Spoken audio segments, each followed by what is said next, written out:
जैसा कि आपने देखा, हमने ये हार्ड पैटर्न केवल और केवल फॉर लूप का इस्तेमाल करके बनाया है। आज की वीडियो में इतना ही। जल्दी मिलूंगा नेक्स्ट वीडियो में, तब तक के लिए बाय बाय।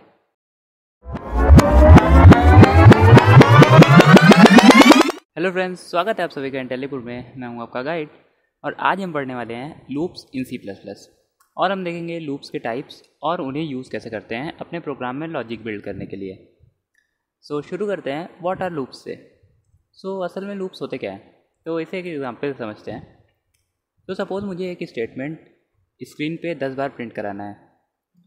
तो मैं चाहता हूँ कि ये स्टेटमेंट कि see out my name is Vinayak Shwaha ये स्क्रीन पर 10 बार प्रिंट हो जाए। इसको करने का सबसे आसान तरीका तो यही है कि मैं इसी को 10 बार अपने प्रोग्राम में कॉपी पेस्ट कर दूं। तो 2 3 4 5 6 7 8 9 10। अगर मैं इसको रन करूँगा तो ये मेरी आउटपुट स्क्रीन पर 10 बार प्रिंट हो जाएगा। लेकिन क्या ये सही तरीका है? अगर मुझे इसी स्टेटमेंट को 20 बार प्रिंट कराना हो या फिर 100 बार प्रिंट कराना हो या 200 बार प्रिंट कराना हो, तो क्या मैं बार बार अपने प्रोग्राम में इस स्टेटमेंट को कॉपी पेस्ट करता रहूँगा?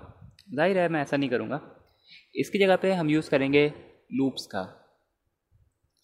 लूप्स एक कंडीशन के हिसाब से अपनी बॉडी में लिखे हुए जो भी स्टेटमेंट्स रहते हैं उनको बार बार रिपीट करते हैं। जब तक कंडीशन ट्रू रहती है तो रिपीटिशन चलता जाता है, और जैसे ही कंडीशन फॉल्स हो जाती है वहीं रिपीटिशन रुक जाता है और कंट्रोल लूप से बाहर आ जाता है। अब C++ में टोटल 3 लूप्स हैं, फॉर, वाइल और डू वाइल। इन तीनों को ही एक एक करके देखेंगे। सबसे पहले फॉर लूप। फॉर लूप को जनरली हम तब यूज़ करते हैं जब हमें पता रहे कि हम कितने बार अपने लूप को रिपीट करना है। मतलब जैसे मुझे अब इस वाले एग्जांपल में पता था कि मुझे अपना नाम स्क्रीन पर 10 बार प्रिंट कराना है। तो ऐसी सिचुएशन जब रहेंगी तब हम जनरली फॉर लूप को यूज़ करते हैं। अब ऐसा नहीं कि हम वाइल और डू वाइल को यूज़ ही नहीं कर सकते, हम उन्हें भी यूज़ कर सकते हैं। फॉर का सिंटैक्स कुछ इस तरह रहता है। पहले मैं लिख देता हूँ सिंटैक्स। सबसे पहले फॉर कीवर्ड, उसके बाद 2 पैरेंथेसिस, और पैरेंथेसिस के अंदर आते हैं 3 एक्सप्रेशंस। सबसे पहला रहता है इनिशियलाइजेशन, जहाँ पर जो हमारा लूपिंग वेरिएबल है उसको इनिशियलाइज करते हैं, और इसी लूपिंग वेरिएबल को हम आइटरेटर भी कहते हैं। और उसके बाद आता है सेमीकोलन, और सेमीकोलन के बाद लिखते हैं हम अपनी कंडीशन। ये जो कंडीशन है ये डिटरमाइन करती है कि जो हमारा लूप है वो कब तक रन करेगा। और जैसे ही जब तक ये कंडीशन ट्रू रहती है तब तक लूप रिपीट करता जाता है, और जैसे ही कंडीशन फॉल्स हो जाती है तो जो लूप है वो फिनिश हो जाता है और कंट्रोल जो है लूप के बाहर चला जाता है। उसके बाद रहता है अपडेट एक्सप्रेशन। अब ये जो अपडेट एक्सप्रेशन है ये बहुत ज़रूरी रहता है, क्योंकि ये हमारे जो भी आइटरेटर हमने इनिशियलाइज़ किया रहता है उसको बार बार अपडेट करता रहता है। अब अपडेट करना क्यों ज़रूरी है? वो ज़रूरी इसलिए है क्योंकि जब तक जो हमारा आइटरेटर है वो अपडेट नहीं होगा तो वो कंडीशन को कभी मीट ही नहीं कर पाएगा। और अगर कंडीशन कभी मीट ही नहीं होगी तब तो हमारा जो लूप है वो इन्फिनिटली रन करता जाएगा और कभी ख़त्म ही नहीं होगा। इसके बाद आता है जो भी हमारे लूप की बॉडी है उसको हम ब्रेसेस के अंदर लिखते हैं। ब्रेसेस के अंदर लिखते हैं बॉडी। ये जो है ये कंप्लीट सिंटैक्स है हमारे फॉर लूप का। अब एक बार देख लेते हैं कि इसका जो कंट्रोल है वो कैसे फ्लो करता है। ये रहा फॉर लूप का फ्लो चार्ट। इसमें आप देख सकते हैं सबसे पहले लूप स्टार्ट होगा, फिर सेकंड नंबर पे जो है इनिशियलाइजेशन एक्सप्रेशन एग्जीक्यूट होगा, और ये एक्सप्रेशन सिर्फ और सिर्फ एक बार एग्जीक्यूट होता है। उसके बाद कंडीशन चेक होगी, अगर कंडीशन ट्रू है तो जो लूप की बॉडी है वो एग्जीक्यूट होगी। उसके बाद अपडेट एक्सप्रेशन एग्जीक्यूट होगा, जो भी वेरिएबल हमने इनिशियलाइज़ किया था उसमें जो वैल्यू है उसको चेंज कर देगा। फिर ये लूप करके वापस ऊपर जाएगा और फिर से कंडीशन चेक होगी। अगर कंडीशन ट्रू रहती है तो ये प्रोसेस वापस से चलती रहेगी, और जब तक कंडीशन फॉल्स नहीं रहती, और जैसे ही कंडीशन फॉल्स होगी तो हम लूप के बाहर आ जाएंगे। वापस आ जाते हैं, और जो हमने पिछले वाला एग्जांपल देखा उसको हम फॉर लूप की मदद से सॉल्व करने की कोशिश करते हैं। सबसे पहले फॉर, फिर पैरेंथेसिस। अब इसमें मैं एक वेरिएबल बना रहा हूँ काउंट, जो कि हमारे आइटरेटर का काम करेगा। इसको मैं 1 से इनिशियलाइज़ कर रहा हूँ, और हमारी कंडीशन ये रहेगी कि जब तक ये जो वेरिएबल है ये 500 से कम है, सपोज़ कि हमें जो भी हमारा स्टेटमेंट है उसको 500 बार प्रिंट कराना है स्क्रीन पे, इसलिए हम 500 ले रहे हैं। और हर आइट्रेशन पे हमें चाहिए कि जो हमारे काउंट वेरिएबल की वैल्यू है वो 1 से इंक्रीज़ हो जाए। सो मैं अपडेट एक्सप्रेशन में लिख दूंगा काउंट प्लस प्लस। अब इसके बाद ब्रेसेस और बॉडी में वही वाला एक्सप्रेशन। सो ये आ गया वो एक्सप्रेशन। अब जब मैं इसको रन करूँगा 500 बार ये वाला एक्सप्रेशन जो है ये टर्मिनल पे, मतलब हमारी आउटपुट स्क्रीन जो है उस पर प्रिंट हो जाएगा। सो ये देखिए पूरा इसने 500 बार प्रिंट करा दिया है। अब हम चाहे तो डायरेक्टली हम जो हमारे काउंट वेरिएबल की वैल्यू है उसको भी एक बार प्रिंट करा के देख सकते हैं। सो इसको मैं यहाँ से जो स्ट्रिंग है उसको हटाऊँगा और यहाँ पे मैं लिख दूँगा सी आउट काउंट। सो इससे जो हमारी काउंट वेरिएबल की वैल्यू है वो हर बार स्क्रीन पे प्रिंट हो जाती आएगी। सो ये काम कैसे करेगा? अब जैसे हमने काउंट की वैल्यू इनिशियलाइज कर दी 1 से, अब सबसे पहले कंडीशन चेक होगी, क्या 1 500 से छोटा है? हाँ बिल्कुल छोटा है। तो हम लूप की बॉडी के अंदर आ जाएंगे और काउंट को प्रिंट करा देंगे, मतलब 1 को स्क्रीन पे प्रिंट करा देंगे।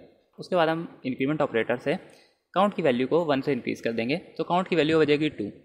अब फिर से कंडीशन चेक होगी, क्या 2 500 से छोटा है? हाँ बिल्कुल छोटा है, इसलिए अब 2 भी स्क्रीन पे प्रिंट हो जाएगा। तो 499 तक तो सब सही चलेगा। 499 के बाद जो काउंट की वैल्यू है वो 1 से इंक्रीज़ होगी, 500 हो जाएगी। अब 500 यहाँ पे जाएगा, सो कंडीशन चेक होगी, so less than equal to का साइन है, यानी ये कंडीशन ट्रू हो जाएगी और फिर से ये वाला स्टेटमेंट रन हो जाएगा। सो 500 स्क्रीन प्रिंट हो जाएगा। उसके बाद जो काउंट की वैल्यू है वो 1 से इंक्रीज़ होकर 501 हो जाएगी।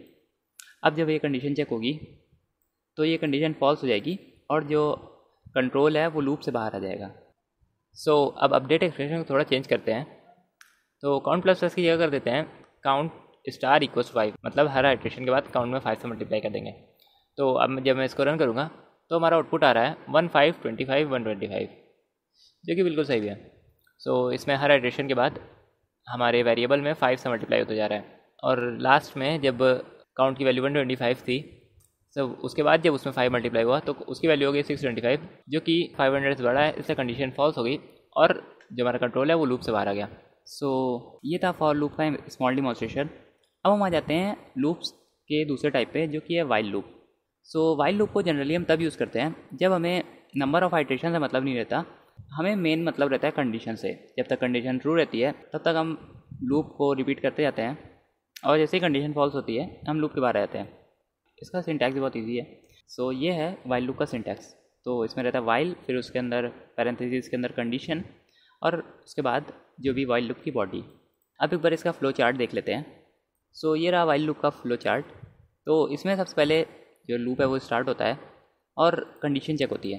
अगर कंडीशन ट्रू है तो लूप बॉडी एग्जीक्यूट होती है और कंडीशन फॉल्स है तो जो कंट्रोल है वो लूप के बाहर रहता है। तो जो पिछले वाला एग्जांपल हमने किया था उसी को हम वाइल लूप से भी करने की कोशिश करते हैं। सो सबसे पहले मैं इसको कमेंट आउट कर देता हूँ। So int count is equals to 1, फिर वाइल, फिर पैरेंथेसिस। अब कंडीशन में हमें लिखना है कि जब तक काउंट की वैल्यू 500 से कम है, तब लेस देन इक्वल्स टू 500 है, सी आउट काउंट एंड लाइन, और फिर काउंट की वैल्यू को 1 से बढ़ा देंगे, काउंट प्लस प्लस। सो इससे भी सेम ही काम होगा, 1 से लेकर के 500 तक जितने भी इंटीजर्स हैं वो सब स्क्रीन पे प्रिंट हो जाएंगे। सो ये देखिए 1 से लेकर के 500 तक के सारे इंटीजर स्क्रीन पे प्रिंट हो गए हैं। सो ये वर्क कैसे कर रहा होगा? तो सबसे पहले हमने काउंट को इनिशियलाइज़ किया 1 से। अब यहाँ पे जब कंडीशन चेक होगी तो काउंट की वैल्यू 1 है, तो 1 जो है 500 से कम है, तो ये बॉडी के अंदर जाएगा और फिर 1 स्क्रीन में प्रिंट हो जाएगा और काउंट की वैल्यू इंक्रीमेंट हो जाएगी।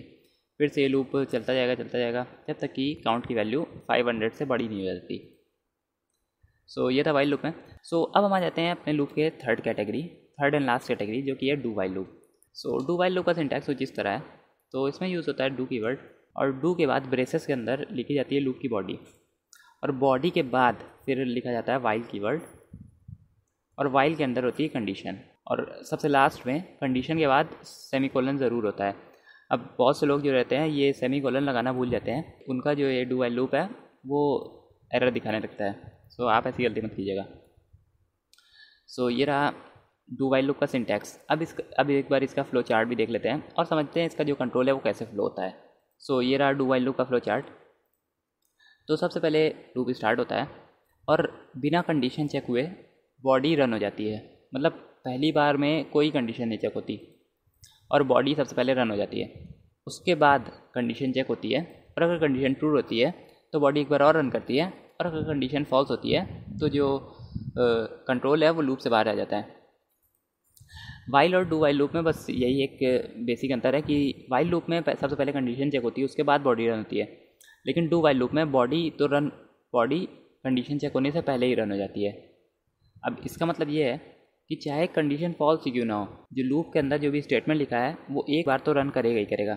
जैसे मैं यहाँ लिख देता हूँ, this loop runs at least one time, मतलब चाहे जो हो जाए, चाहे कंडीशन फॉल्स हो चाहे ट्रू हो, ये लूप तो एक बार रन करेगा ही करेगा। तो एक बार इसको चेक कर लेते हैं।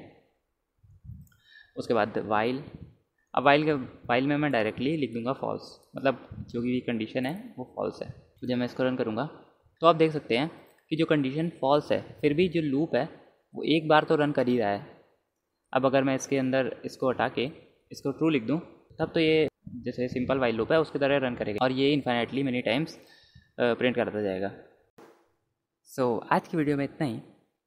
अगर आपको वीडियो पसंद आई हो तो वीडियो को लाइक और चैनल को सब्सक्राइब ज़रूर कीजिएगा, और हाँ, इसे अपने दोस्तों से भी शेयर कीजिए। और अगर आपको कोई मैथ प्लस CS रिलेटेड कोई क्वेश्चन देखना है तो आप ये वाली वीडियो देख सकते हैं।